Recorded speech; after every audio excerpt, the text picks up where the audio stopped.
Well, good afternoon, everyone. We had a good discussion about wrapping up the next couple of months. I think there's a bipartisan and bicameral desire to get an omnibus appropriation bill. Senator Shelby gave an extensive report about the work that's going on there. I'll be talking to the Speaker about that as well. I think both sides think it would be better to do an omnibus appropriation bill before the end of the year rather than another short-term punt. So hopefully we can get there. On the possibility of another coronavirus package, it seems to me that with 6.9% unemployment, third quarter GDP growth of astonishing proportions, that even though we still have significant economic problems, we need to think about, if we're going to come up with a bipartisan package here, about what size is appropriate. It seems to me that snag that hung us up for months is still there. I don't think the current situation demands a multi-trillion-dollar package. So I think it should be highly targeted, very similar to what I put on the floor both in October and September. And of course, we're all excited about the Pfizer vaccine announcement yesterday. Senator Blunt knows an awful lot about that. I think the country is going to have a sense of relief that we may be able to finally see the light at the end of the tunnel with regard to this awful virus.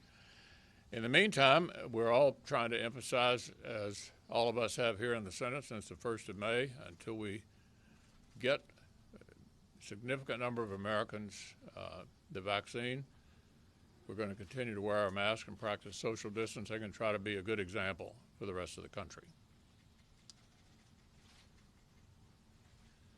Thank you, Leader, and I want to thank my colleagues again for the privilege of serving whip and look forward to working with this leadership team in the next Congress. We have a lot of work ahead of us when it comes to continuing to deal with the pandemic, COVID relief, and advancing a pro-jobs, pro-growth agenda for the American people.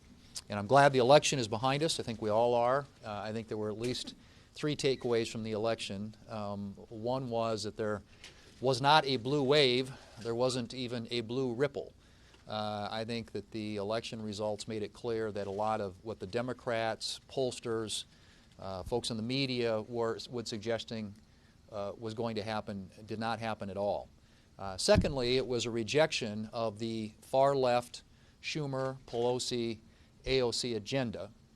And third, if you look at what happened with not a single Republican losing a House race, actually gaining seats in the House of Representatives, not a single state legislature flipping, in fact, Republicans gaining ground in the state legislatures.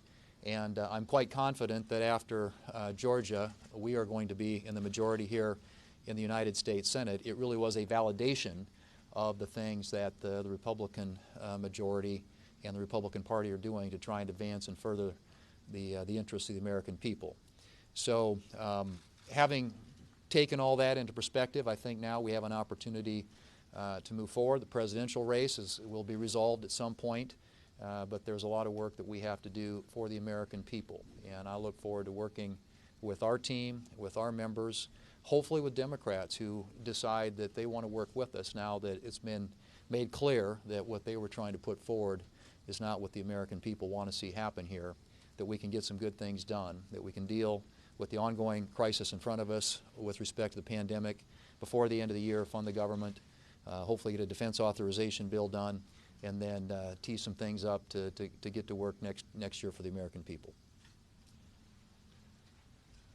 Well, Leader, thanks for mentioning the vaccines. I do think that now we're beyond the election, that a lot of the skepticism that people have had about the vaccine effort will go away. Once people look seriously at this, I think they're going to see that, frankly, the administration and the Congress providing $18 billion to invest in vaccines and therapeutics, and about $12.5 billion of that into vaccines, rewrote the chapter of the pandemic book on how you do this. We're at least a year ahead of where anybody would have thought we would have been in February or March of this year. Pfizer was a partner, a little different partner. Every one of these partnerships is a little bit different. The Pfizer deal was, we're confident in our vaccine. We're sure we're going to get there. If you'll guarantee the federal government will distribute and you'll buy $2 billion worth of it, that's the deal with us. AstraZeneca, Moderna, a little bit differently. But all of these companies, plus about 3 more, are all making vaccines as they get near the end of the trial period. So there'll be several million copies of any of these vaccines available on day one. And once you get that system started, it begins to produce vaccines pretty quickly. I think the distribution effort has been well thought out. The states have all submitted a plan.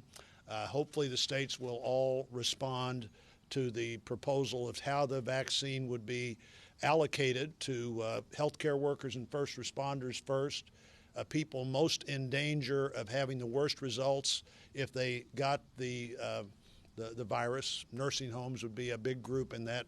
And then the essential employees of the country, the school bus drivers, the teachers, the daycare center workers, the grocery store clerk, the food processing employee, people who are in a lot of contact with other people. If they can't get it, they can't give it to you. So every day, as you take these groups off the danger zone of the vaccine, not only they get safer, but everybody else gets safer. And by the time you get to the end of those groups, you've had about 50% of the American population would have had the ability to have the vaccine, and then we'll see what happens with everybody else. And on those companies that we thought had a better chance of being successful than not, and they're not successful, the American taxpayers are going to lose a little money on that.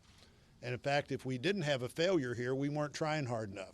We weren't pushing the envelope far enough. Remember, all these vaccines will be a little bit different from any of the others, and they're all being produced irrespective of what's happening anywhere else. So this is really big news. I, again, hope as we now move beyond the election discussion to a real pandemic response discussion, that people are going to appreciate what's really happened, both what the administration did and I'd suggest most importantly what the Congress was willing to appropriate money for.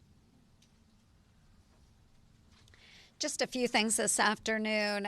Coming through this last election cycle, which was very difficult for so many, we actually saw some pretty incredible gains by conservative women.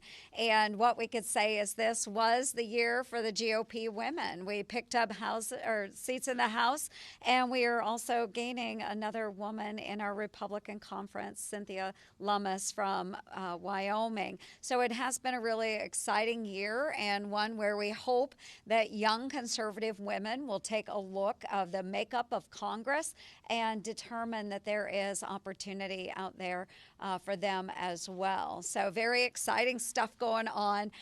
Second, of course, as the leader mentioned, hopefully we can get a COVID-19 recovery package.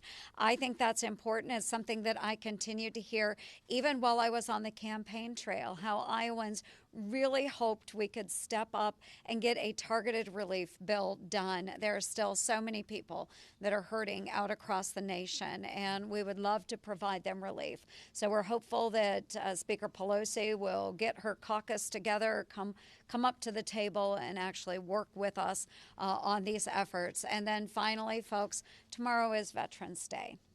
And this, of course, is an important day for me, but I would like to remind all Iowans and all Americans to please say thank you to a veteran, someone who has worn our nation's uniform in the armed services, and thank them for continuing to contribute to the great free society that we have in the most incredible nation on the face of the planet. Thank you. Leader McConnell, this is the third or fourth time that the president has alleged election fraud without proof. He did it during the 2016 primaries, he did it after the 2016 general election, and he's doing it now. Why do you continue to indulge him? Well, what I'm going to do here in the Senate is concentrate on the business that we have left to do, which I mentioned a while ago. An omnibus appropriation bill, maybe another coronavirus package, and let the presidential election go through the various stages that it goes through under the Constitution. There will be apparently litigation. Those cases will be decided. And then the Electoral College will meet. And then we'll have the inauguration. But I am going to concentrate on what we are trying to do here in the remainder of this Congress. Was there any fraud in your Senate race or any Senate race that you know of? I'm sorry? Was there any fraud in your Senate race or any Senate race that you know of? I don't know. At the risk of bragging, it wasn't very close. Senator McConnell, the bipartisan 9/11 report said that the abbreviated transition period after the 2004 Bush fight contributed to the lack of security preparedness before 9/11. Shouldn't the GSA sign off on the requisite paperwork now to let the transition begin and avoid a similar crisis? Yeah, I don't think we're going to have an interrupted transition to whoever is the next administration. I think we ought to quit all the hand-wringing and not act like this is extraordinary. We're going to get through this period, and we'll swear in the winner on January the 20th, 2021, just like we have every 4 years since 1793. Should the GSA sign the paperwork?